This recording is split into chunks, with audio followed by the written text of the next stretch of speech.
चोरट्यांचा car चोरीचा प्रयत्न फसला, कार सोडून चोरटे पसार। विसरवाडी येथील इंजिनियर महेश अग्रवाल यांची कार चोरून नेण्याचा चोरट्यांचा प्रयत्न। कारच्या काचा फोडून हँडल तोडून आत प्रवेश केला, मात्र कार चालू झाली नाही, त्यामुळे प्रयत्न फसला।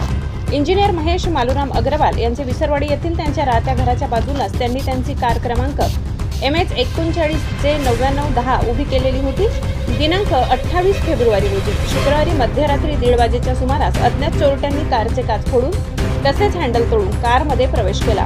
कारमधील टूल बॉक्स देखील फोडून नुकसान केले। कार चालू करण्याचा प्रयत्न केला, मात्र कार सुरू झाली नाही, त्यामुळे चोरट्यांचा कार चोरण्याचा प्रयत्न मात्र फसला। त्यामुळे चोरटे कारला सोडून त्यांच्या जवळील कारमध्ये बसून पसार झाले। सीसीटीव्ही फुटेजमध्ये चोरटे एका कारमध्ये आल्याचे दिसत आहे। सकाळी नेहमीप्रमाणे उठल्यावर महेश अग्रवाल त्यांच्या कारचे नुकसान केल्याचे दिसून आले। Bureau report, Visarwadi. प्रतिनिधी गणेश सोनवणे।